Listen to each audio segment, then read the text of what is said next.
Alright, in this video I'm going to be showing you how to change the sounds on the sound chip if you bought a custom GameCube from me. So this is what it sounds like pretty much. You turn on the GameCube. Wrong button, that was funny. Okay, you turn on the GameCube.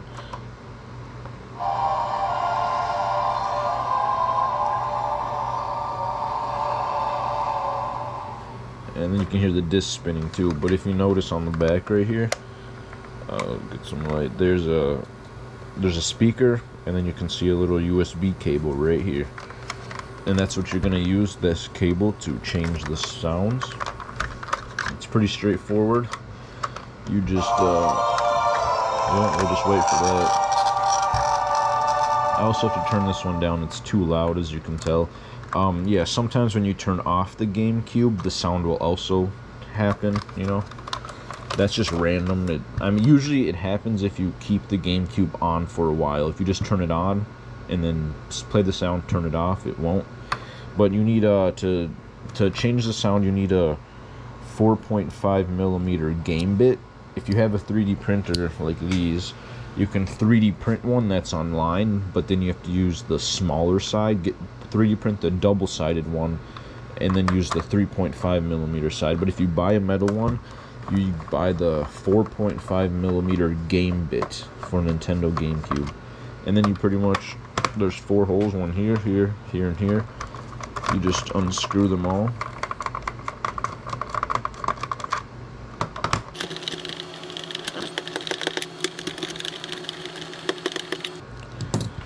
Alright, so once you get them all loose, I just a lot of them don't come out, so I just tip it upside down and give it a little pull, and they should all. One of them didn't come out.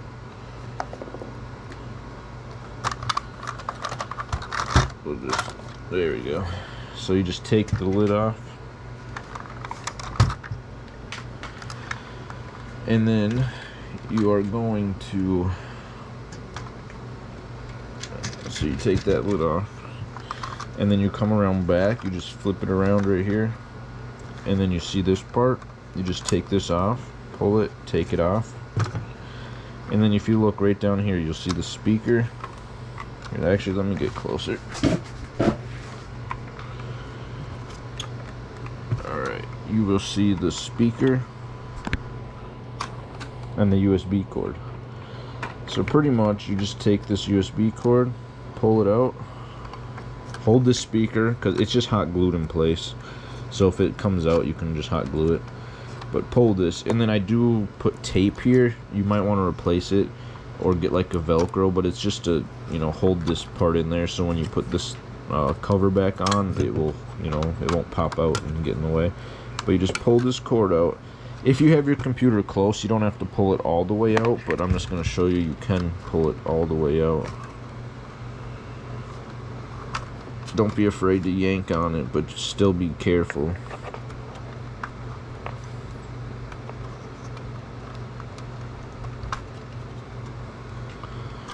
Here we are, the whole, you'll see that it's hot glued right here. Don't yank it off of that.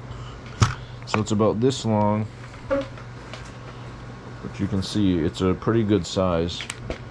So next, I'm going to go on the computer, but you pretty much just take your whole GameCube.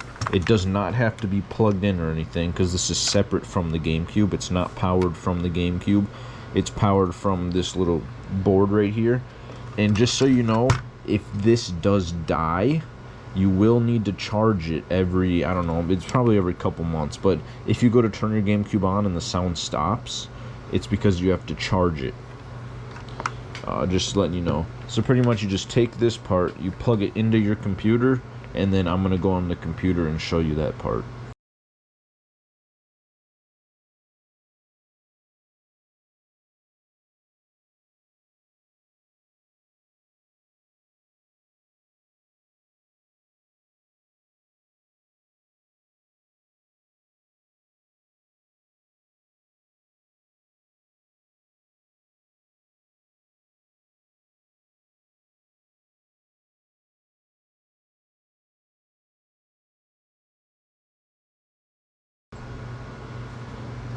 Alright, so now that you're done with the whole computer part and plugging it in and getting the sounds on here and adjusting the volume and all that, I'll show you how to put this cord back in.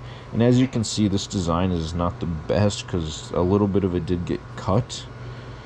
So there's something in here cutting it, but pretty much you literally just take this and you just shove it in there between the top. And you just want to shove this in there pretty much as far as you can. You might have to use a tool or something to help.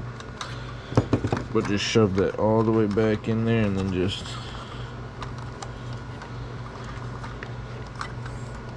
It might not be the easiest task, but you can do it.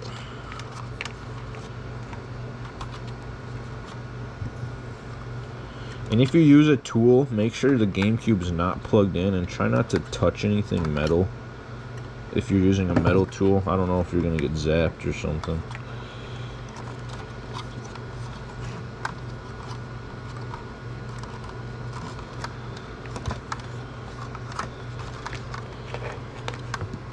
It's not the easiest.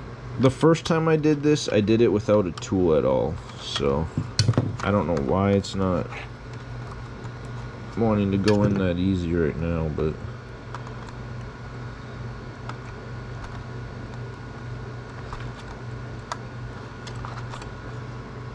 man, and I put it in a little different. But you know, the main point is you just pretty much jam it in here. But be careful because you don't want to like break any wires, so only push on the cord.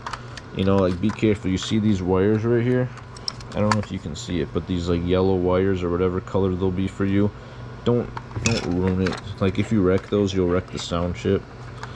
I mean, you can easily just solder them back on if you know how, but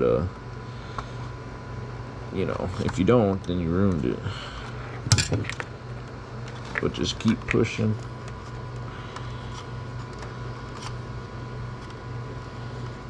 Oh man. And then when you get to the last length, you know, you can probably just wind it up and push it, put it in right here. Put it behind the speaker a little.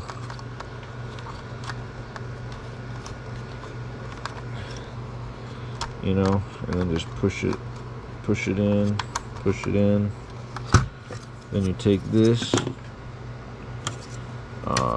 make sure this square, whatever, is sticking up. Then you just go like this. Click. And then you simply put the lid on. I like to go from the front just so you don't scratch the paint job. Line up the front. Push her on, flip her upside down. I like to just drop these in the holes. Oops. And then you just screw it in. I'll give you a tip when you screw it in. Make sure you line up these pieces. This one's a little cracked, because it will crack if you don't line these up and you have this piece right here pushing on the bottom. See this little piece that's still there? It cracks it off. So just make sure you push these all the way in. You'll see what I'm talking about if you actually have the GameCube in front of you. Yeah, but this is pretty much how you change the sound card. You can put any files you want on there, as I went over. Any sound files. And there you go. That is pretty much how you change the sound card on your custom GameCube you bought from me. I would sell these sound card kits in the future, but it's too hard to install for the average. But anyways, thank you for watching, thank you for buying, and hopefully you you know, stick around, buy something else. But I'll see you later, and yeah, see you later.